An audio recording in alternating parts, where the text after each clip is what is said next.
जय हिंद दोस्त, कैसे हो? उम्मीद करता हूँ आप अच्छे होंगे।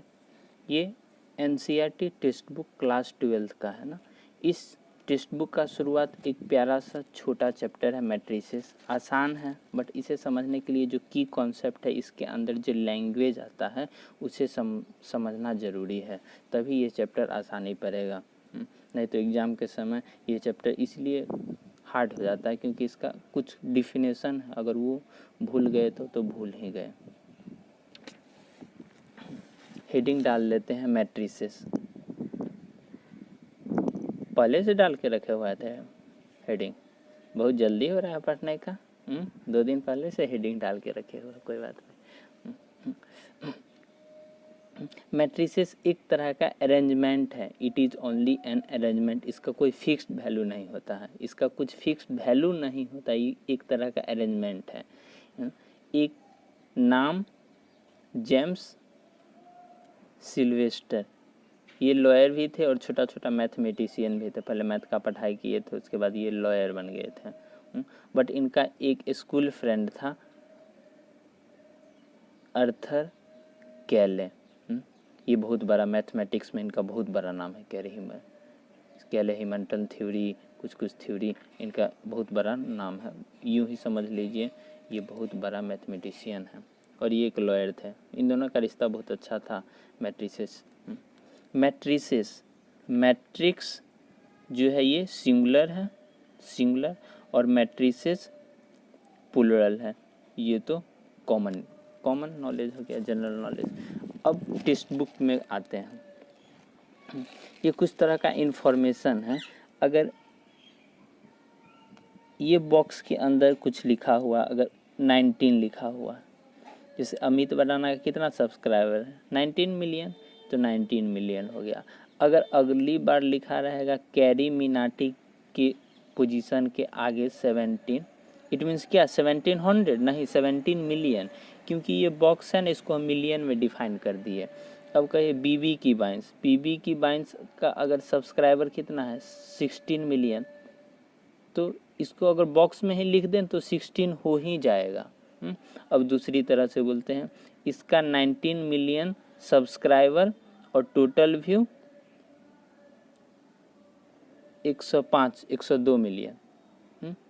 तो कैरी के आगे अगर अगली बार ऐसे लिखा रहे ना, इट मीन्स क्या, ये सब्सक्राइबर हो गया, ये कितना हो गया, ये व्यू हो गया। अगर बीबी की वाइंस में अगली बार अगर ऐसे दिख गया, इसका क्या मतलब, ये सब्सक्राइबर है और ये व्यू है। इसका मतलब ये क्या रिप्रेजेंट है, इसका कुछ वैल्यू नहीं होता है, कैलकुलेटेड वैल्यू नहीं होता है। जैसे मैथ में कैसे पढ़ते हैं 2 × 6, तो इसका क्या वैल्यू आता है 12। तो इसमें इंडिविजुअल टर्म का वैल्यू है, टुगेदर वैल्यू नहीं है। और क्लियर हो जाएगा जैसे ये बुक पढ़ते हैं। राधा के पास 15 नोटबुक 6 पेन है, फौजिया 10 नोटबुक 2 पेन, सिमरन के पास, सिमरन जा 13 नोटबुक 5 पेन है। तो इस डाटा को रिप्रेजेंट करने के लिए एक नोटबुक लिखा, पेन लिखा, और फिर इधर नाम लिखा, इस तरफ नाम, इस तरफ आर्टिकल, नोटबुक। तो इसी को फिर इस तरह डाटा में लिखते हैं, 15 6 10 2 13 2। तो ये क्या हो गया, ये फर्स्ट रो, ये सेकेंड रो, ये थर्ड रो हो गया। ये कॉलम, रो क्या होता है, हॉरिजेंटल लाइन, 1 2 3, ये हॉरिजेंटल लाइन, वर्टिकल ऊपर से लेके नीचे तक, ये वर्टिकल हो गया। और फिर अब इसी इंफॉर्मेशन को क्या किया, नाम ऊपर लिख दिया, राधा फौजिया नाम ऊपर लिख दिया। ये क्या, ये हॉरिजेंटल मतलब ये कॉलम में, इधर कॉलम राधा का नीचे फौजिया सिमरन, नोटबुक 1 2 पेन। इसी इंफॉर्मेशन को फिर ऐसे लिखा, फर्स्ट रो में 15 10 13, एक तरह का रिप्रेजेंटेशन हो गया ना। रेक्टेंगल भी बन रहा है एक तरह का, देखे तो 3 यूनिट ऊपर 2 यूनिट ब्रेथ। इसका मतलब rectangular arrangement of a number is called matrix.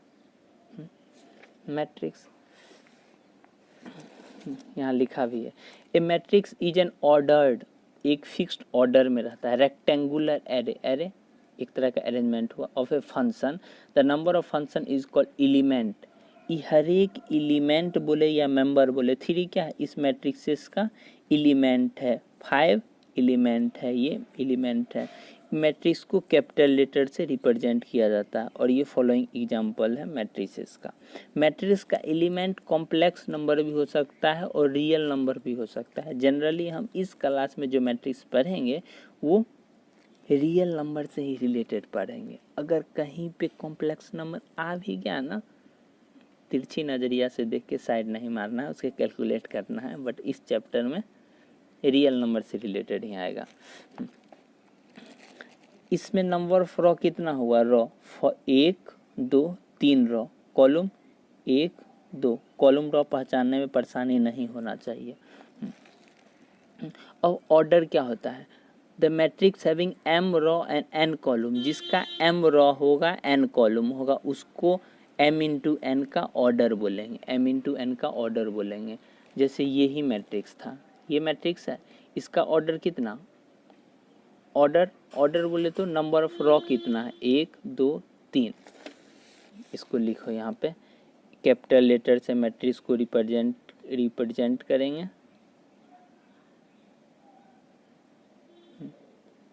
इसका नंबर ऑफ रो कितना 1 2 3, 3 नंबर ऑफ रो हो गया, कॉलम 1 2 क्रॉस के फॉर्म में लिख देते हैं। ये क्या हो गया, इसका ऑर्डर हो गया। अभी तक क्या पर है, एक पर है मैट्रिक्स का। मैट्रिक्स होता क्या है, मैट्रिक्स अरेंजमेंट है, अरेंजमेंट है। मैट्रिक्स को कैपिटल लेटर से डिनोट किया जाता है, डिनोट। अब ऑर्डर क्या होता है, ऑर्डर, अगर किसी मैट्रिक्स के पास, अगर कोई मैट्रिक्स का सिंबल ये होता है, या तो ऐसे लिख दो, नहीं तो ए इक्वल टू ऐसे लिख दो। ए इक्वल टू कोई एग्जांपल लिखते हैं अपना लोग, 3 9 2 5 1 3 8 11 30। इसका ऑर्डर बताना है। ऑर्डर क्या होता है, एक नंबर ऑफ रो 1 2 3, 3 कॉलम कितना 1 2 3, 3 बाय 3 हो गया।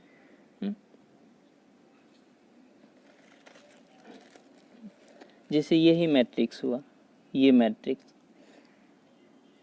इसमें नंबर ऑफ रो कितना हुआ 1 2 3 4, 4 लिखा है, 4 बाय 2 ऑर्डर हो गया। ऑर्डर लिखने का तरीका है। अब जनरल वे में एक मैट्रिक्स लिखते हैं जिसका ऑर्डर m और n का है। इट मीन्स जो एलिमेंट होगा कुछ इस तरह से होगा, छोटा लेटर से उसका एलिमेंट को लिखा जाता है m, यानी नंबर ऑफ रो कितना m तक है, तो first row, second row, third row, dot dot dot कहाँ ये m तक जाएगा। कॉलम कितना n है, तो इस रो में इसी टाइप का सब एलिमेंट होगा। इसमें सेकेंड है A22 A22 A33। अब इस पे कॉलम, ये क्या है, फर्स्ट कॉलम, ये सेकेंड कॉलम, ये थर्ड कॉलम, ये फोर्थ कॉलम। इस तरह का एक स्टैंडर्ड रिप्रेजेंटेशन हो गया जो बुक में भी दिखलाया गया है। A11 बोले तो first row first column, A23 it means पहला वाला डिजिट रो बताता है किस रो में है, थर्ड वाला कॉलम बताता है किस कॉलम में है। अगर हमको एक मैट्रिक्स लिखना होगा जिसका ऑर्डर 2 इंटू 3 का होगा, इट मीन्स 2 रो लिखना है, ए फर्स्ट रो ए सेकेंड रो। कॉलम कहाँ तक जाना, कॉलम 3 तक जाना है, तो 3 तक कॉलम लिख दिए। तो यहाँ पे फिर लिख देना है ये फर्स्ट कॉलम का, ये सेकेंड कॉलम का, ये थर्ड कॉलम का। एक तरह का स्टैंडर्ड रिप्रेजेंटेशन दिख रहा होगा ना। जैसे एक मैट्रिक्स का स्टैंडर्ड रिप्रेजेंटेशन बताना है जिसका ऑर्डर 3/2 का होगा। 3/2 का एक स्टैंडर्ड रिप्रेजेंटेशन बताना है। 3 क्या हो गया, ये 3 नंबर ऑफ कॉलम हो गया, कितना कॉलम, नंबर ऑफ रो कितना, 3 रो, यानी 1 2 3। तो छोटा वाला सिंबल से A1 A2 A3। और कॉलम कितना, 2 कॉलम, एक कॉलम बन गया, दूसरा कॉलम इसमें भी लिखना है A1 A2 A3। ये क्या, first row, second row, third row. 1 1 क्या बताता है, ये फर्स्ट रो का है, 2 2 सेकेंड रो का है, 3 3 थर्ड रो का है। अब ये वाला क्या है, ये वाला फर्स्ट कॉलम, तो 1 1 1। ये वाला सेकेंड कॉलम 2 2 2 लिखे। तो इसका ऑर्डर नंबर ऑफ रो गुना कॉलम। नंबर ऑफ रो हमेशा पहले लिखा जाता है, कॉलम बाद में लिखा जाता है। सही, हाँ सही। कुछ क्वेश्चन भी होगा इस पे, देखो इस तरह का 3.1 का एक्सरसाइज है। क्वेश्चन नंबर 1 क्या कहता है, इन द मैट्रिक्स A 2 35√3 5 - 2। तो ऑर्डर कितना है, ऑर्डर बोले तो नंबर ऑफ रो कितना, 1 2 3, 3 रो, कॉलम 1 2 3 4। तो नंबर ऑफ रो पहले लिखेंगे 1 2 3, 3 नंबर ऑफ रो हो गया, इसको बाय बोलते हैं, 3/4। तो फर्स्ट ऑर्डर कितना हो गया, 3/4। Element, the number of element, total element कितना है, 1 2 3 4 5 6 7 8 9 10 11 12 12। तो लिख देंगे टोटल नंबर ऑफ एलिमेंट 12। ऐसे भी अगर ऑर्डर को मल्टीप्लाई कर दोगे तो नंबर ऑफ एलिमेंट आ जाएगा। इस क्वेश्चन को यहाँ पे लिख के बनाओ, A = 2 5 - 7 35 - 2 5/2।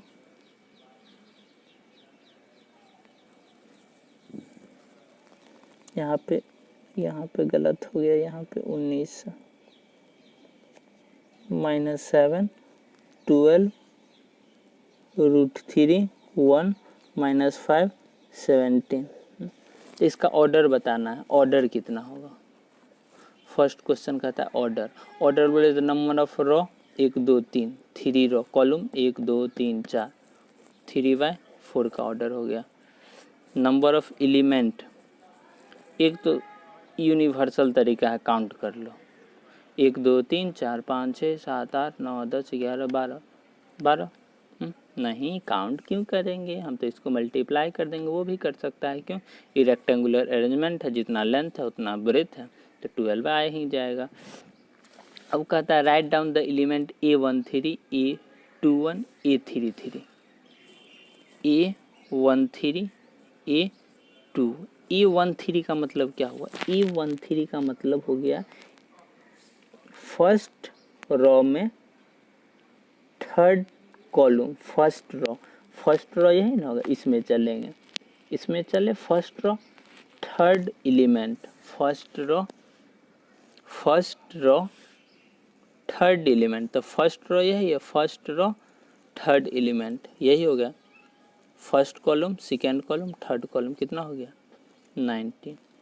अगर A21 लिखा रहेगा इट मीन्स 2 क्या बताता है, कॉलम, सेकेंड कॉलम का first row, second column first column, second column का फर्स्ट 35।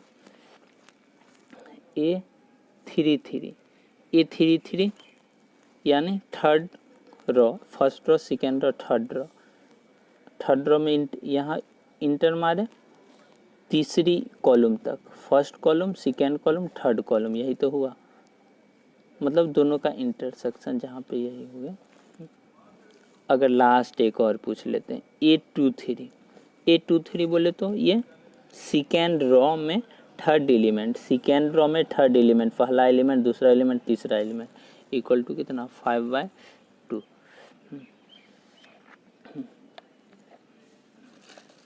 सेकेंड क्वेश्चन देखते हैं, इफ अ मैट्रिक्स 24 एलिमेंट, कोई मैट्रिक्स में 24 एलिमेंट है तो उसका ऑर्डर कितना हो सकता है।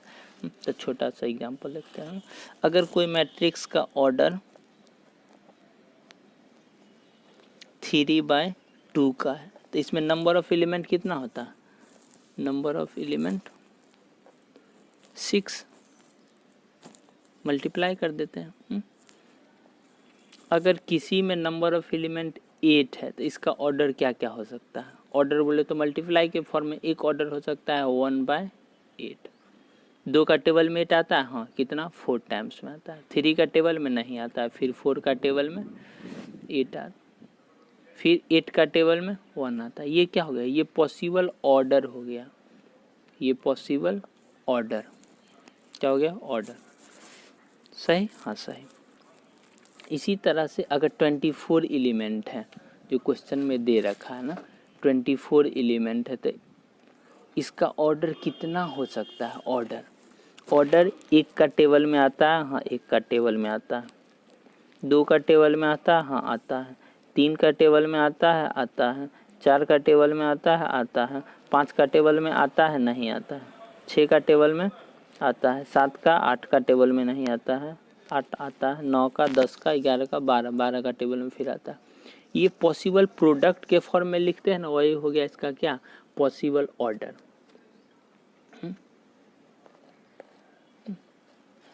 अगर किसी मैट्रिक्स में 30 एलिमेंट है तो इसका ऑर्डर पॉसिबल है, हाँ पॉसिबल है। 1 × 13 या 13 × 1। ये 1 × 13 क्या बताता है, एक रॉ होगा, एक लाइन होगा, जिसमें 1 2 3 4 ऐसे करके 13 तक जाएगा ये। और 13 × 1 क्या बताता है, एक नीचे की तरफ रहेगा। जैसे कहीं पे लिखा हुआ है 1 × 3, इट मीन्स एक रो में फर्स्ट चेयर यहाँ, सेकेंड चेयर यहाँ, थर्ड चेयर यहाँ। अगर लिखा हुआ है 3:1, इट मीन्स क्या, 3 रो, एक ही, गलती हो गया सॉरी,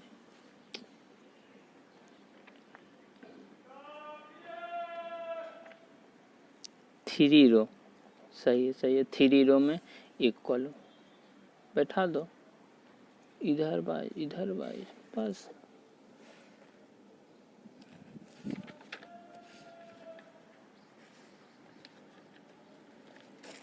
चलिए यहाँ पर तक तो समझ गए।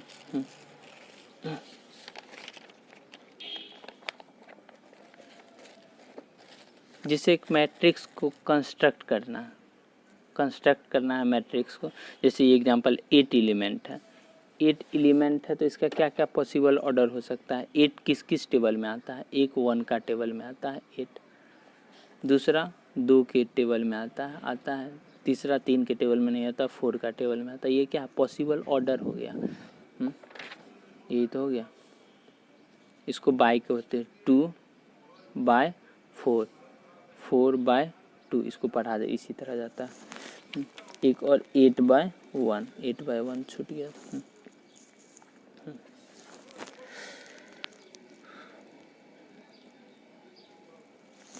Construct a 3/2 matrix whose element are given by A I J equal to कितना दिया, 1/2 मॉडुलस ऑफ I - 3J। तो 3/2, तो कोई भी मैट्रिक्स 3/2 का किस तरह का होगा, 3/2 का जो मैट्रिक्स होगा किस तरह का होगा, यानी 3 रो, तो A1 A2 A3, 3 row, column कितना 2, तो फर्स्ट कॉलम तो लिख दिया। अब सेकेंड कॉलम में भी यही लिखते हैं। अब कॉलम बैठा देते हैं। ये फर्स्ट कॉलम है ना, A1 1 1, सेकेंड 2 2 2। अब इसका वैल्यू कैलकुलेट कर देते हैं। A11 कितना होता है, जो फर्स्ट वैल्यू है ना वो I का वैल्यू है, सेकेंड J का है, फर्स्ट I का है। A11 कितना होगा, 1/2 मॉडुलस ऑफ I आई लिखा हुआ है, i-3j है ना। तो फर्स्ट वैल्यू होता है वो आई का, सेकेंड होता है जे का। तो 1/2 1 - 3, तो 1/2 - 2 इक्वल टू 2/2 कितना 1। इसी तरह से कैलकुलेट किया गया है। जैसे A12 का कैलकुलेट किया गया, A12 का, A21 का वैल्यू पुट करते जाओ ना, आ जाएगा। हम एक दो और निकाल देते हैं। जैसे A32 का कैसे निकलेगा, इसी तरह से सब निकाल ही दे क्या, निकाल देते हैं। A12 का कितना होगा 1/2 आई के जगह पे कितना है 1 माइनस 3 2 जा 6 कितना 5/2। A21 का वैल्यू कितना 1/2 आई माइनस आई कितना है 2 है 3j, तो 3 कितना 1/2। जो निगेटिव आता है वो मोड उसको पॉजिटिव कर देता है। अब A22 कितना 1/2 2 माइनस 3 2 जा 6 माइनस 4 4/2 कितना 2। A31 1/2 3 माइनस 3, ये तो A32 1/2 आई बोले तो 3 माइनस जे 3 2 जा 6 कितना 3/2।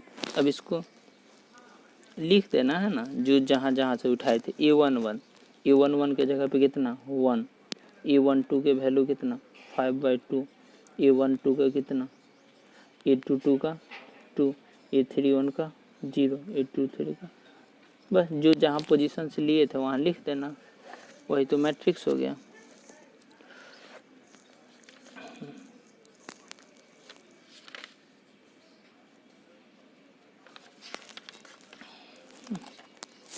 अब ये टाइप ऑफ मैट्रिक्स क्या होता है। Type of matrix column matrix, row matrix, square matrix. Column matrix में one and only one column रहेगा, one and only one column है, उसको कॉलम मैट्रिक्स बोलते हैं। Matrix is said to be column matrix if it is only one, एक ही column रहना चाहिए, एक ही कॉलम है तो उसको कॉलम मैट्रिक्स बोलते हैं। रो मैट्रिक्स जिसमें केवल एक ही रो हो उसको रो मैट्रिक्स। स्क्वायर मैट्रिक्स जिसमें number of row equal to number of column हो उसे स्क्वायर मैट्रिक्स बोलते हैं। मैट्रिक्स क्या है, रेक्टेंगुलर अरेंजमेंट ऑफ नंबर है। इट मीन्स इसमें भी कुछ ना कुछ डायगोनल होगा,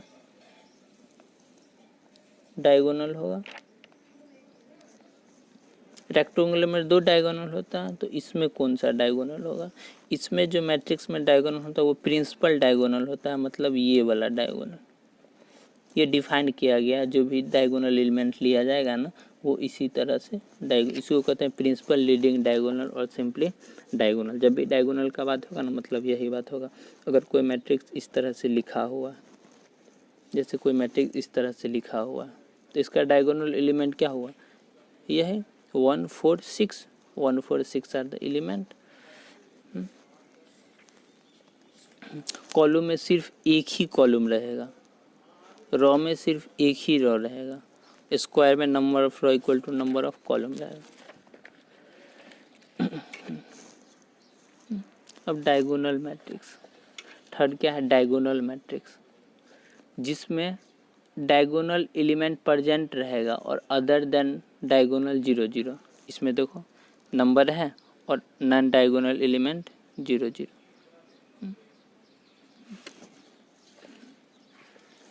डायगोनल एलिमेंट ये हो गया। अगर 3/2, 3 डायगोनल वाला में हमेशा स्क्वायर रहता है 3/3, तो डायगोनल एलिमेंट में कुछ नंबर लिख दो और जो प्लेस बच गया उसमें 0 0 0 0 0 0 भर दो। कोई सा भी डायगोनल एलिमेंट बोले तो 2/2 का डायगोनल एलिमेंट, तो कुछ भी नंबर लिख दो, डायगोनल एलिमेंट लिख दिए, जो बच गया उसमें 0 चिपका दो।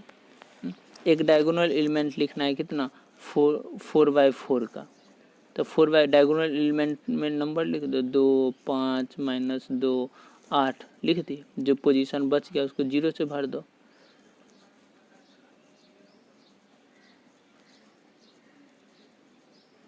भर दिए, तो डायगोनल एलिमेंट हो गया। और डायगोनल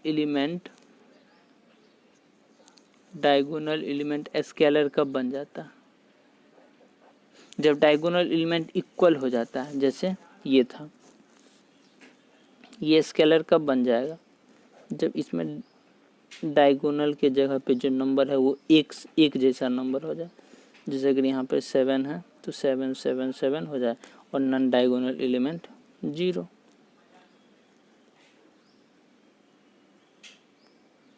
ना scalar matrix, diagonal matrix,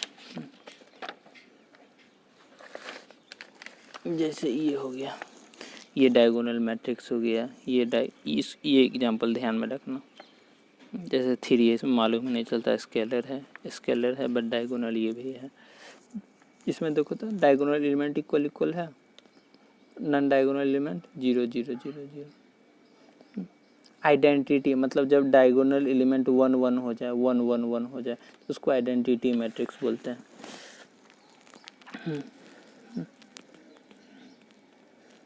matrix short में एक गया रो मैट्रिक्स, दूसरा कॉलम मैट्रिक्स, तीसरा स्क्वायर मैट्रिक्स। फिर स्क्वायर मैट्रिक्स का टाइप, स्क्वायर मैट्रिक्स में एक डायगोनल मैट्रिक्स, डायगोनल मैट्रिक्स का टाइप क्या? Square scalar matrix, diagonal matrix और एक simple square matrix. Scalar matrix, फिर स्केलर मैट्रिक्स का टाइप क्या? Identity matrix.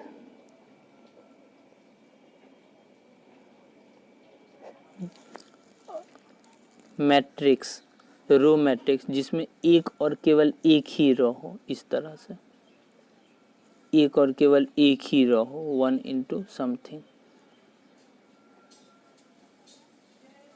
इसका कॉलम, इसी को कॉलम के फॉर्म में लिखेंगे तो ऐसे 2 3 4, नंबर ऑफ रो कितना? 1 2 3, 3 कॉलम।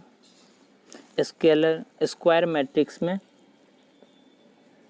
जैसे 3 4 3 8 9 2 1 2 2, 3 by 3 हो गया। अब क्या होता है डायगोनल मैट्रिक्स में? सिर्फ डायगोनल वाला एलिमेंट रहेगा और सब 0 हो जाएगा। जैसे 3, इसी मैट्रिक्स को लिखते हैं, इसी का डायगोनल वाला 3 9 2 लिख दिए और सबको 0 लिख दो, और सब एलिमेंट को 0 लिख दो, तो ये क्या होगा? Diagonal matrix. अब ये स्केलर कब बनेगा? जब डायगोनल वाला को इक्वल कर दोगे, डायगोनल वाला को इक्वल कर दो, या तो सबको इक्वल लिख दो, सबको इक्वल नंबर लिख दो, कोई जो भी नंबर लिखो इक्वल लिखो। 3 लिखना है तो 3 3 3 ही लिख दो, और सब एलिमेंट पहले से 0 है। अब ये क्या हो गया? स्केलर हो गया स्केलर। अब इसको आइडेंटिटी बनाना है तो सिंपल है, डायगोनल को 1 1 लिख दो। ये डिफिनेशन हो गया। किस तरह से? पहले मैट्रिक्स था, मैट्रिक्स का 3 पार्ट, रो कॉलम स्क्वायर, फिर स्क्वायर का 2 पार्ट, एक डायगोनल और सिंपली स्क्वायर, फिर डायगोनल का कुछ स्केलर, फिर स्केलर का identity matrix. It means every identity matrix is a scalar matrix, every scalar matrix is a diagonal matrix, every diagonal matrix is a square matrix। समझ में आना चाहिए। जितना भी आइडेंटिटी मैट्रिक्स होगा सब स्केलर होगा। अगर ये टेबल इसलिए बताएं क्योंकि कभी कभी एग्जाम में क्वेश्चन पूछ देता है, every identity matrix is a diagonal matrix, true या फॉल्स? तो ये बोलोगे ट्रू। अब लिख देगा every scalar matrix is square matrix, तो बोलोगे हाँ सही है।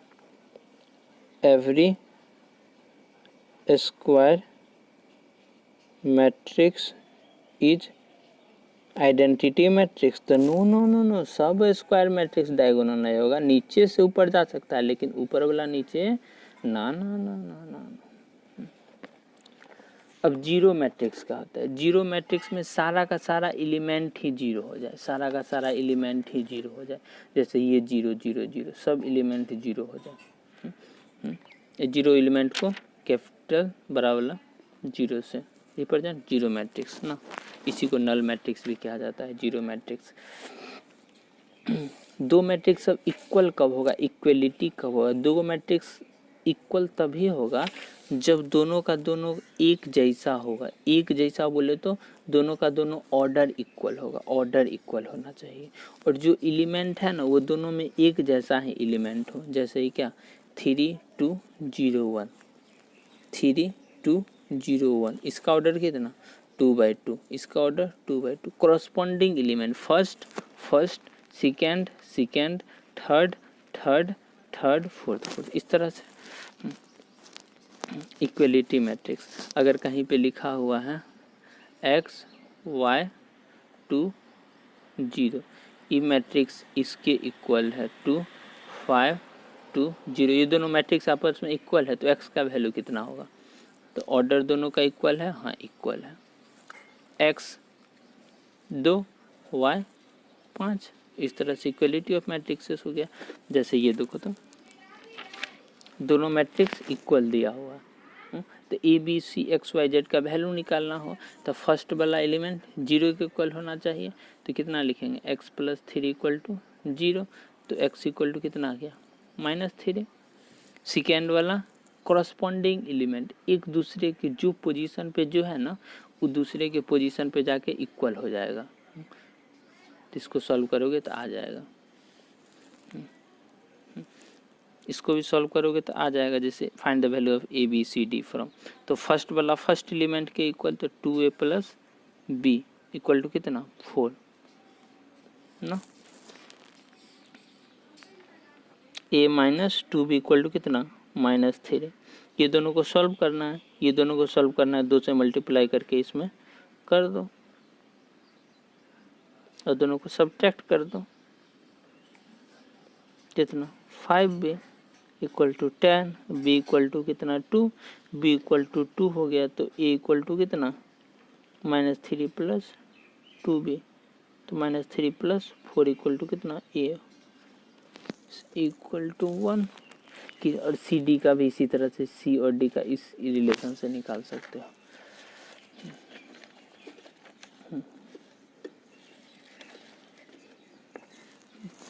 इसमें आते हैं जैसे 2/2 मैट्रिक्स, 3/4 मैट्रिक्स, इसमें हिंट कर देते हैं। क्वेश्चन नंबर 3 और क्वेश्चन नंबर 4 कैसे बनेगा।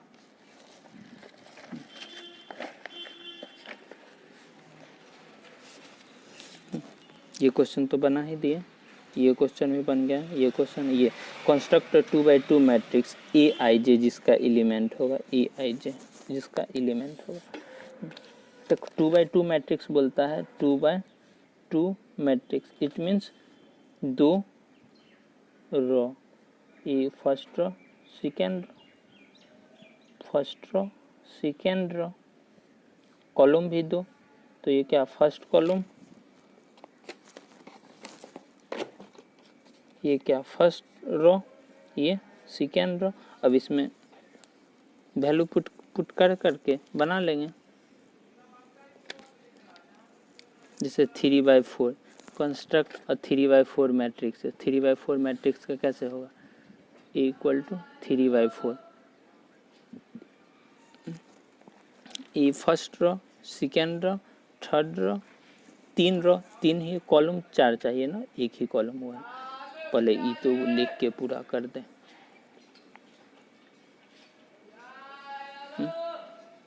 एक डब्बा छोटा बन गया, बड़ा कर देते हैं,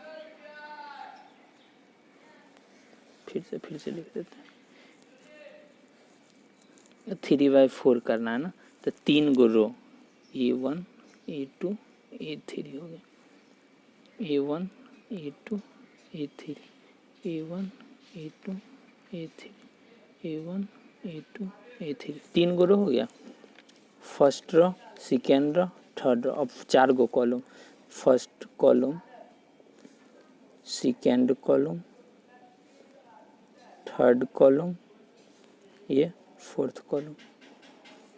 बस इसको पुट कर करके बना लेना। आई वाला फर्स्ट, जो फर्स्ट नंबर है वो आई के equal, second equal to J के इक्वल।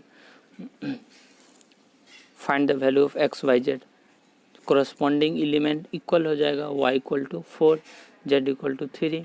ए बी सी का वैल्यू निकालना है, ए बी यहाँ से भी निकल जाए, ए बी सी डी का वैल्यू जैसे पीछे निकाले हैं। अब ये स्क्वायर मैट्रिक्स कब होगा? स्क्वायर मैट्रिक्स तभी होगा जब m इक्वल टू n हो जाएगा, 5 इंटू 5 2 इंटू 2 2, इसका मतलब ये m इंटू 1। इसको ये पॉसिबल, ये तुम्हारे लिए छोड़ देते हैं, ये कैसे बनेगा ये ध्यान रहे, ध्यान से बनाइयो।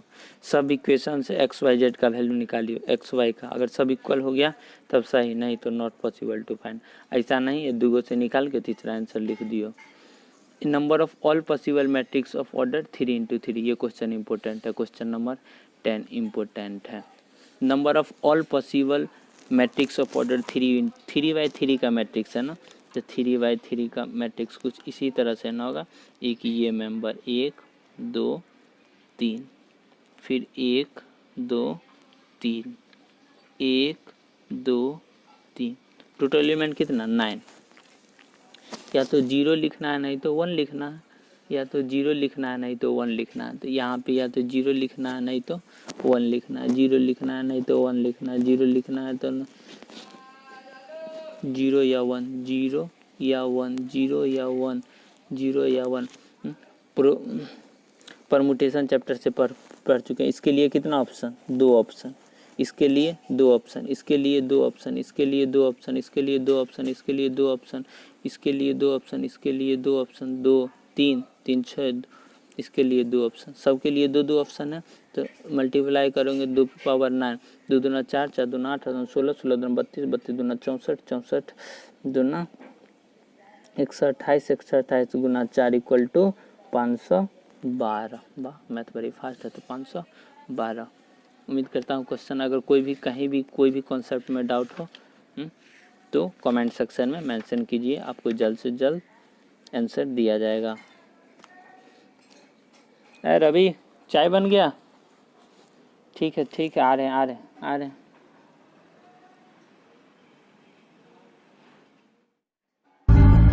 बेचैन बेबस खुद से रूठा मैं घूमूं, तुझ पे मैं चीखूं या फिर माथे को चूमूं।